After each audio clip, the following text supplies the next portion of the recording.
What's going on, guys? Spencer here. We're back on the garage doing another video for you guys today.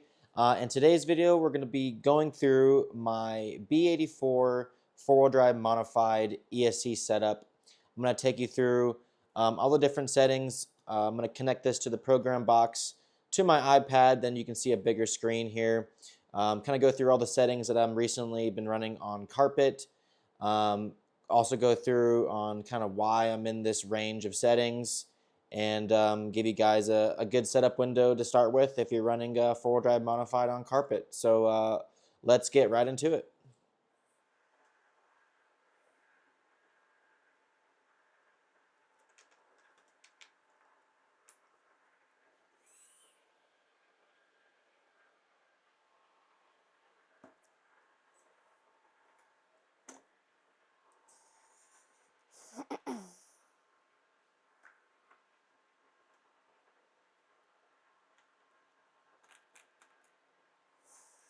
All right.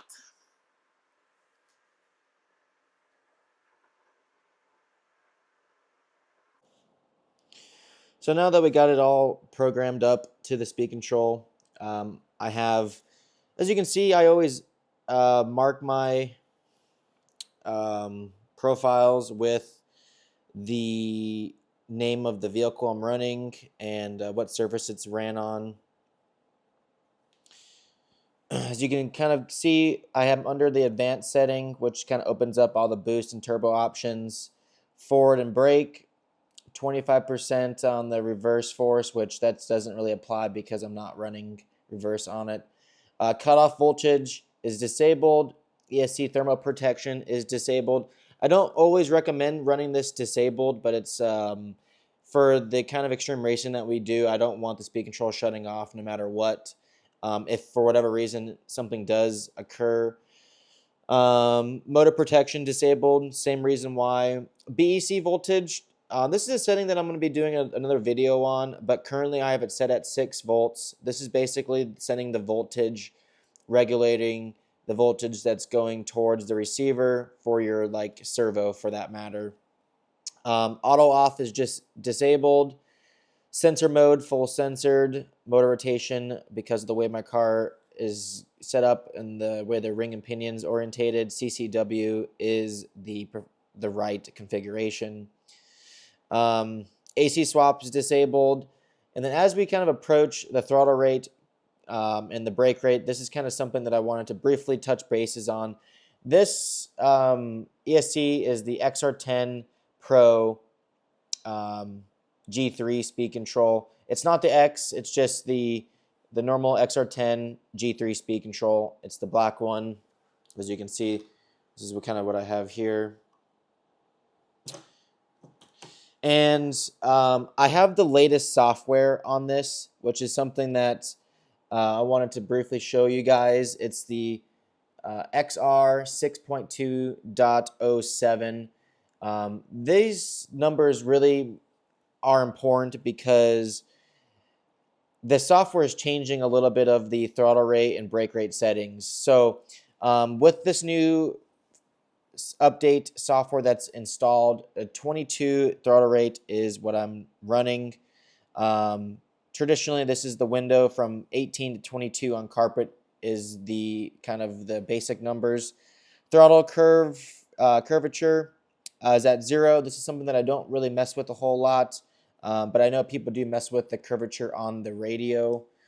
The neutral range is at 6%. A neutral range is basically the dead band of how much throttle you have to input before the car actually starts working. This gives you some breathing room. Some people that think that the cars, if it's too initial touchy, you can make this neutral range a little bit bigger. The initial throttle force, once you get past 6% of throttle, 2% of throttle will be engaged. This is traditionally pretty normal. Coast, I don't run coast on my 10-scale cars, but I do run sometimes on the 8-scale electric vehicles. Throttle frequency, they call it drive frequency in this particular case. I always run 12 on Carpet is kind of the general baseline.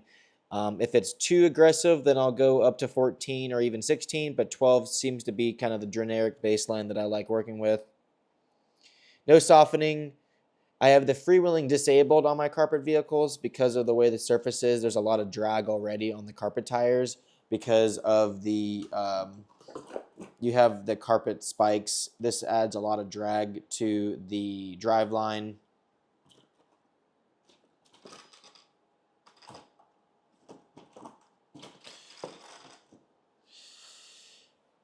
So kind of moving towards the brake setting.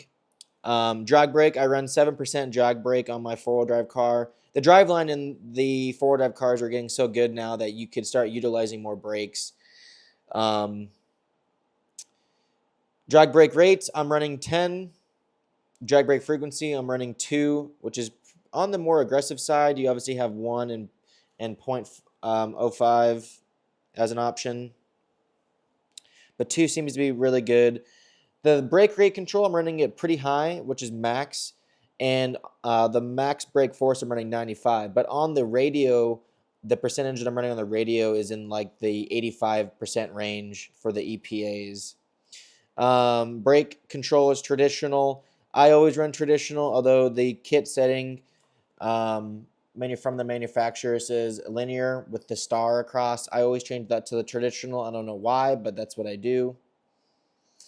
ABS force is at 15. That doesn't really matter because you're not utilizing disc brakes. So this ABS settings are non-functional because of you're not utilizing that setting.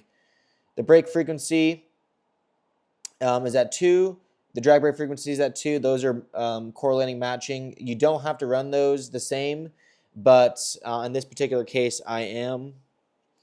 For the four-wheel drive, I am not running any boost, and I'm not running any turbo. I've kind of changed a little bit of how my method is with kind of utilizing the boost and turbo settings. I've actually decided to gear the car much higher and utilize more of the torque of the motor and pinion and gearing than utilize much of the turbo and boost settings.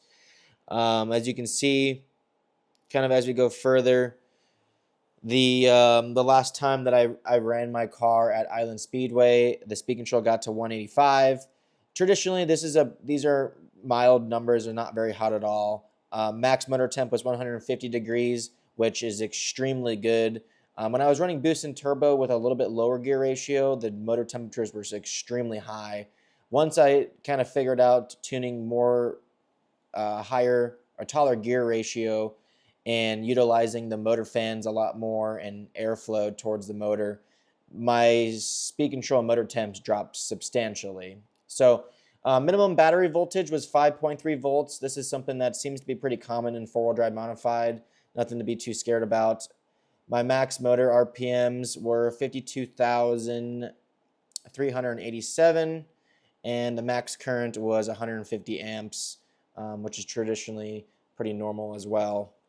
Other than that, that's my generic baseline of my B84 four-wheel drive modified on carpet. Let me know if you guys like these videos for future going down the board. I'm hoping to get a two-wheel drive one out soon, and that pretty much does it. Thank you guys for watching. Check out Hobbywing on Facebook and YouTube, and we'll see you guys on the next one.